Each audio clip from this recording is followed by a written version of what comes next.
And go. Everybody, I'm Jeff, Dublin, Texas, Lucky Vines Vineyard Winery. Very important guest today on the channel. Co-owner, Kimberly. I just wanted to talk a little bit about the starting of the vineyard, the winery, sort of going back to the roots of it all. And it's a long story to tell, so we're going to have to do it in bits and pieces, but just, I feel like a lot of people out there might be interested to know the story. It's been a long ride. Started it in 2013. Can you believe that? It's been 10 years. We've only been open selling wine for 5 years, almost 5 years. Here's a question, the first question for you, and these questions are from me to her, but did you think that we would be about where we are or ahead of where we are in the game today when we started this?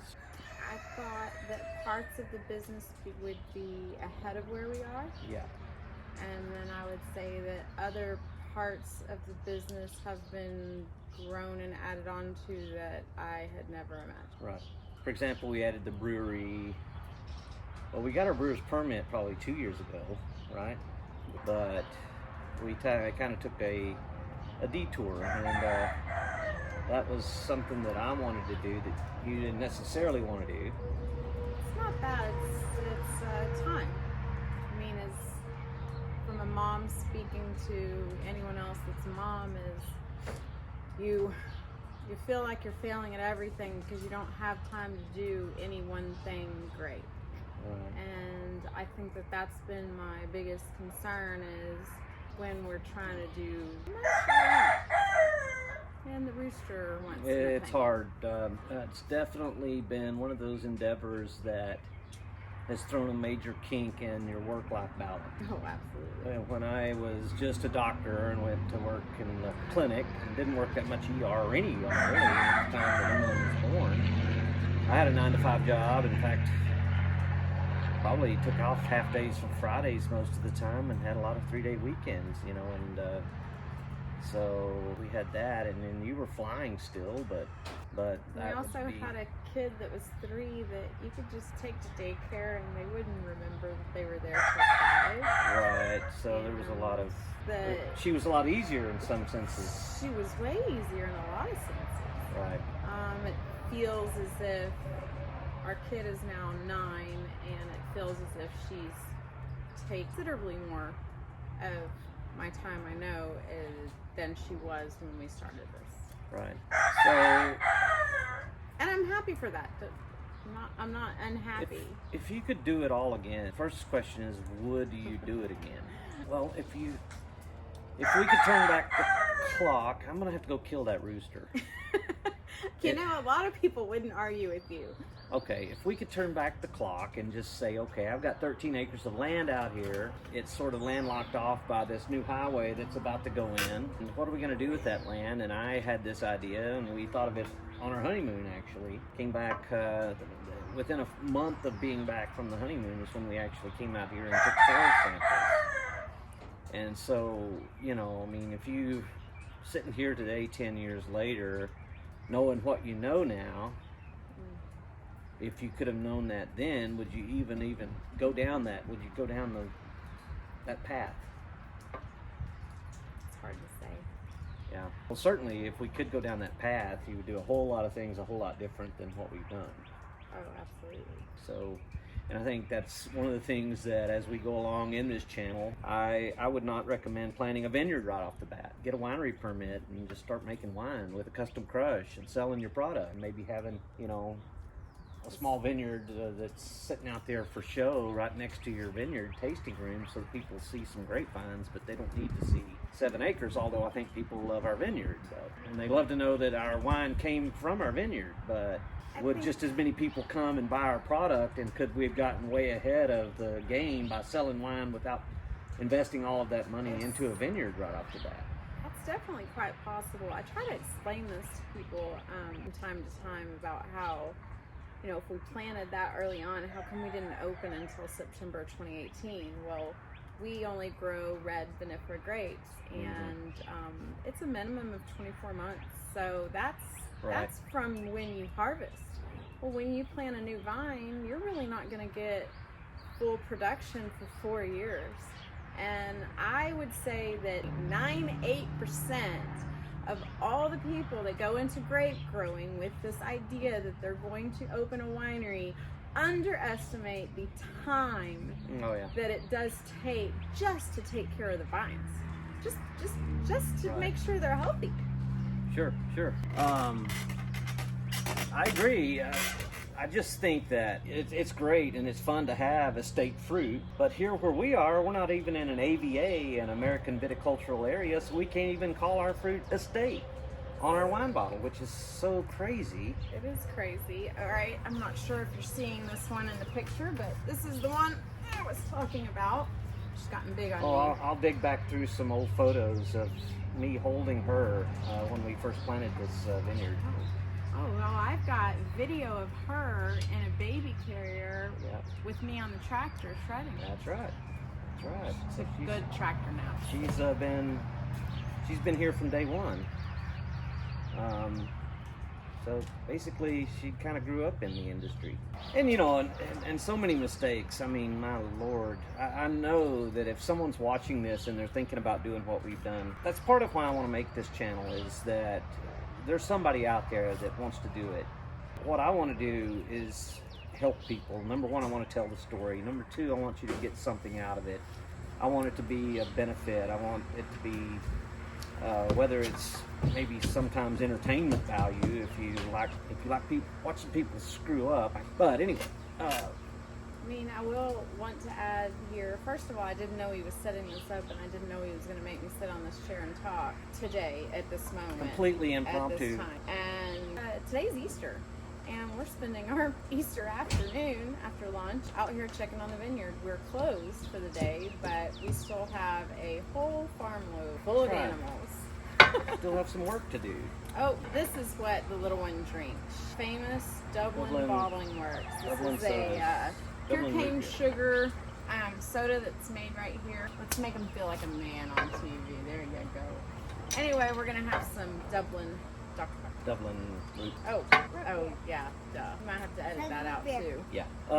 So going back 2013, the first thing we did is we came along and we hired a crook to plant a whole vineyard. That was at least a couple $100,000. That just went right down the tube. Yes.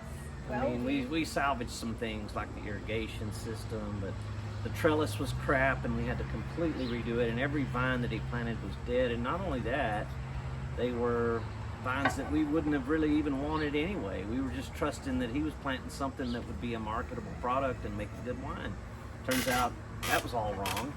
And so we learned the hard way that if you're going to go into this, go into it with the proper consulting and do your homework beforehand, and not just like we did. We try not to put the cart before the horse. I know it can be really easy to trust somebody and to just kind of jump right into something and thinking because you trust this person that what they're saying is gold. What they're saying is the only opinion, and really, honestly, with anything, do all your own research and then make sure that what you end up doing is the opinion that you've made from your own conclusions and not because somebody told you. Yeah, unfortunately, I have a high-paying job that we're able to overcome a lot of those. I'll tell you that we've exhausted ourselves and strained ourselves extremely, put ourselves in a very difficult financial position to dig out of this hole, and that's something that I would really not wish on anyone that was trying to go off into an endeavor into this industry. So there's the stress, the headache, and not to mention even the marital strain that it's put on. Make it all work. It's been, I would say, not very good for the marriage at times. It's hard because one may do a project or this task to be super important, and because it's for the greater good of the business, it's now a number one, whereas another task that seems minute to the other but is very important to the other half, that be number one. And I think we sometimes get in a tit for tat, and it's hard to appreciate where the other person is coming from, and you sometimes just always want to be right. But also, God brought together two really, really strong-headed bulls Like, we both have leadership qualities. We both are very confident people. We both are very excited to be self-taught. And we sometimes are so much alike that we don't realize that that's why we are disagreeing or fighting about something. That's true. Here we are. Emmeline went and got a snake. Again, the farm. There you go. Root beer and snakes. And grapes. And grapes. Root beer, snakes, and grapes. And this might make me want to drink a beer. So, you know, despite all the hardship, despite the fact that we probably, if I could go back and turn the clock back, and I could save myself at least $250,000, if not close to $500,000 in what we've done so far by doing things differently. The education, I feel like what we know now, is a very, very valuable thing. That's what we hope to share with you guys. And I think that, you know, I wanted to do a channel because to tell the story, also bring some value to the audience, not only educationally, but maybe sometimes entertainment wise, and just show a real raw inside look at the startup of a vineyard, a winery, and we'll go into some of the decisions that we made. In fact, when we were just going to plant a vineyard and grow grapes for a while, no intention to do a winery. That wasn't even on the radar until we realized that it was going to take 100 years to sell grapes to actually make that a profitable venture, unless we held on to those grapes and turned those grapes into wine. It was going to exponentially increase the amount, and what we should have been doing is winery first, then vineyard, not vineyard, maybe. winery. I mean, the thing is I think that No, we're, maybe about it. We well, should have. or at the same If you time, were advising someone to do it today, go get your winery permit. or at least do it at the same time, because started the vineyard in 13 and didn't open the winery until 18. That's 5 lost years of revenue. So not necessarily that you build your tasting room and not put up your vines yet, but there is a way to maybe have both of those things growing at the same time, instead of dealing with that loss of time to be, you know, recouping your There's no reason investment. if you're thinking of it not to get a winery permit, because True. you can get that. It costs about $3,000, and you can hold on to that. If you never even did it, you've only lost $3,000. That's better than losing $300,000. I also want to say, so people ask us all the time, why did this? How did you get started? How in the world did this happen? Do you live here? Did you always live here? All kinds of questions. And also, I don't think that Jeff's wanting to say, hey, I wish I would have done it this way. That doesn't mean that we know the right way to do it. We're also very, very new to this business, and we don't have everything figured out by any means. No, we're still scratching our head a lot about which direction we need to take. I mean, which things should we focus? I mean, we incorporate restaurants, increase the amount of food items. Should we plan more events? Those are some of the things that we debate back and forth. We're constantly trying to figure out pricing, trying to figure out, you know, specials. What can we do to sell more wine? What can we do? Should we focus on wine club memberships, or should we focus on events that try to get the population out here at large and just get more butts in seats drinking wine? You know, and how do you do that? Operational hours. Do you want to be a tasting room only that's a day drinking, or you want to stay open? We know some other people that have wine tasting rooms and they stay open late and they service like a bar. It's kind of more like a bar than a winery tasting. We kind of decided a while back that we don't want to do that. However, if we did work a bar, we'd probably make more money, but at what expense? And what kind of image would we be upholding to the population? You know, if it's dealing with things like late hours and it's more of a bar scene and purity, people are a little rowdier, it's not quite as serene and professional and enjoyable for those who enjoy just a nice atmosphere. And we have some other wineries in the area, and they also have tasting rooms, and they've done different things with their hours, and they've done different things with their properties. So I would say that as I do plan to post a lot more of the daily activities that go on out here, and I want to bring you aspects of the farming. I want to bring you aspects of the winemaking. I want to bring you aspects of just the overall business model as a whole, and right or wrong, why we do what we do.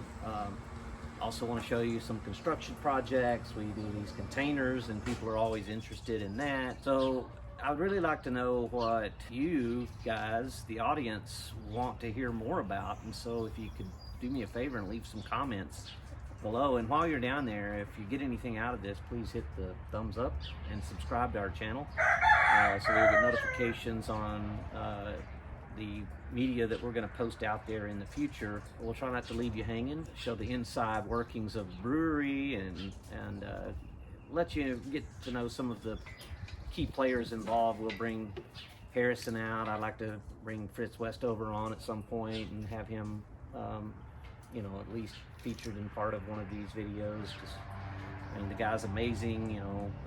Give props to Fritz. We'll show you some snakes and some chickens and some goats, a tortoise or two, Cat running around here. a bunch of cats, a rat. I did post a video, and if you look through some of my previous videos, one of them was that we grow more than grapes at Lucky Vines. So it is a whole functioning farm, and we do have a lot of animals that we take care of here. We're also at 9 hens right now. We're also into gardening, and I'm trying to become more and more organic in my farming methods. That's something that we're really focused on and become more keenly aware of. We're trying to take care of this patch of earth that's ours here, and a lot less chemicals in the process. I mean, I can't say that we're going to go completely 100% organic, because we have to balance out the sustainability of some fungicides and things like that, so that we don't lose our entire farm, our grape crop, to disease. So we have to monitor that very carefully with the help of experts, of course, like Fritz. And but I do want you guys to get to know us and all of the key players that are involved in the operation, and posting more videos as we go along. And maybe we'll even have Emmeline kind of as more of a weigh in on some of her thoughts and opinions about what we're doing out here.